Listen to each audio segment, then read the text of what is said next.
Kamusta po ang naging kalagayan ng General Santos kahapon po nang nabalitaan namin na niyanig po ng magnitude 7.8 na lindol ang inyo pong bayan? Na-experience ko last 2023 yung sinasabi namin malakas na lindol, pero kahapon sobrang lakas, sobrang tagal. Hindi mo ma-move ang katawan mo. Dito ko napapatunayan na ang kalamidad o ang kamatayan pag dumating sa tao, hindi na siya makakakilos. Pero mentally present ako, pero Opo. sa sobrang lakas, sa sobrang tagal, hindi ka na pala makakamove. Bagamat aware ang mind mo, may gusto kang gagawin, pero hindi kaya ng katawan dahil ngayon nga po. At imagine, kahapon kasi ang first day ng school sa General Santos, Oh, yes. ng mga public school. Mabuti na lang at ganitong oras po siya dumating. Pero siguro kung mga oras ng trabaho, marami talaga ang casualties. Biyaya na lamang ng Diyos sa atin po dito. Intact naman ang ating building, biyaya ng Diyos. Sana wala nang malakas na aftershock dahil marami pa yung building na parang nakatayo siya pero napakaraming mga cracks. Delikado. Kamusta po ang mga daan po? Is it possible right now?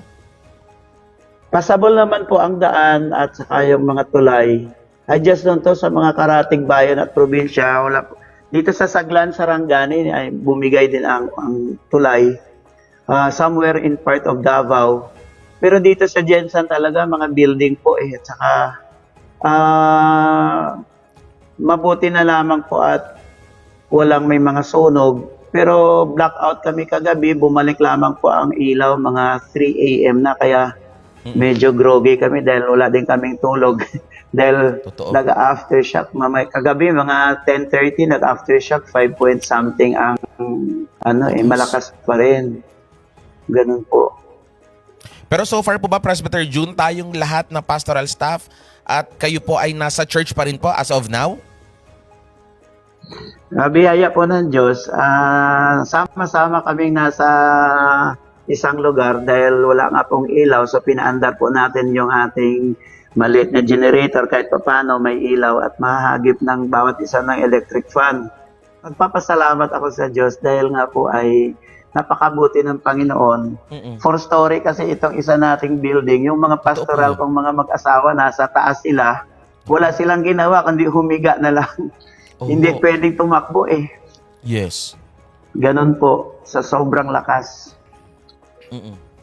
Totoo po yun dahil nga delikado rin. Baka may mga falling debris at may mga maaring mabasag na maaring maapektuhan po ang ating mga kapatid at nating mga kapastoran dyan po mismo sa inyong building. Praise God. So, nang nalaman po natin din na ang minamahal na minamahal na Apostle Jonathan po ay nagpadala agad ng recorded audio. Ganon din ang direktiba na ipanalangin ang ating mga kababayan, ating mga kapatid dyan po sa Jensan ay kamusta naman po ang inyong tugon at nung nalaman po ninyo ito?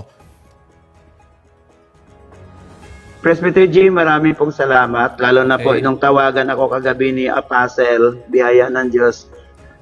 Dito ko po talaga nakikita ang lubos na pagmamahal at pagmamalasakit ng mga apostol. At tinawagan kami at ipinananalangin. As of now, ang Jensan ay na state of calamity. Adjust na to kung kailan maging operational ang airport. Dahil kahapon pumunta din kami doon sa airport dahil tinanong namin kung may flight. So, kansilado daw dahil may mga bahagi sa airport din na nasira. So, to be announced din ang operation po nila at nag-post naman sa line. Supposedly, ang flight namin kasi pa Manila ngayon kasama ko yung mga AMPO at MBSI. Pero ihahatid ko sana sila mamayang gabi, ang 8:30. So, i-reschedule na lang namin kung kailan kami pagbibigyan muna kasi nag-message naman po ang Cebu Creek na pwede naman po i-schedule dahil nga po beyond our control itong lindol. Salamat Apostol sa iyong pagmamahal, panalangin at concern sa amin. kagalakan namin at ipinapaabot ko din po ito sa aming mga kasama at mga kamanggagawa.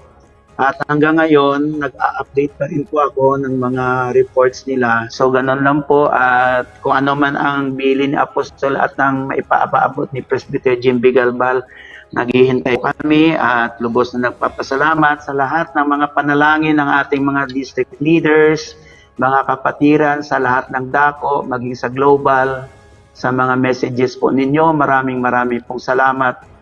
Kagalakan namin at kalakasan ang inyong mga messages at inyong mga panalangin. Purihin ang Panginoon.